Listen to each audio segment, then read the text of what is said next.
ওরে অষ্টসখী বিদৌমুখী সঙ্গেতে লয়ে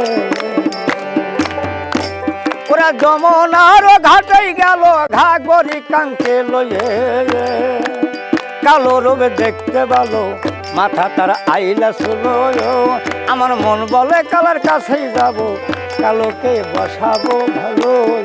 মানিকগঞ্জের শোলধারা বাবু বয়াতি জারিসারি গানের পরিচিত মুখ। ওরা যমুনার ওই ঘাটেই গেল ঘাগরি কাঙ্কে লয়ে কালো রূপে দেখতে ভালো মাথা তার আইলা শুলো। একটা সময় তার সন্ধ্যা কেটেছে বিভিন্ন আসরে, পেটের দায়ে এখন সময় কাটে মাঠে মাঠে। কারো বলাতে হোসেন আলী জনে শহীদ হলো ওরে খালে পিস্টেই দুল দুল ঘরে সেই মদিনাতেই গেল। 7 দিন ধরে অনাহারে ইমাম দুইটা ভাই রে মোরা। জারি মূলত শোকের গান। কারবালাই ইমাম হোসেনের শাহাদতকে কেন্দ্র করে তৈরি হয়েছে এই গান। আর কাজের মাঝেই কখনো প্রেম বা গ্রামীণ জীবন নির্ভর গান হলো সারি। ওই তো রমজানের গোতাত আকাশে উদয়।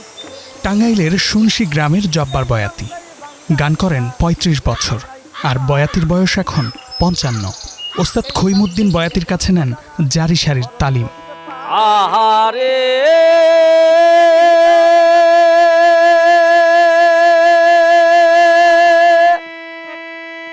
একদিন শিবির হইতে শব্দ গই উঠে হায় পানি হায় পানি।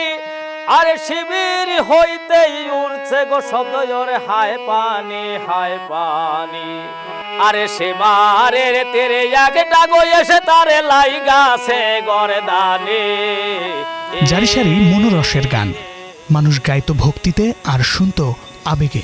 যখন সেই সুরের সঙ্গে যোগ হলো ভাতের হিসাব, তখনই সেই সুরের ভাঙন।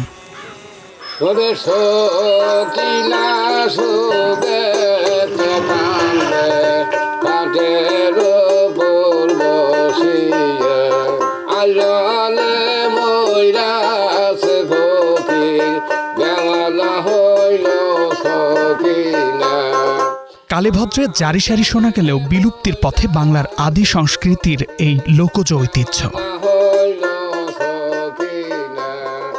শামীম বিশ্বাস, স্টার নিউজ।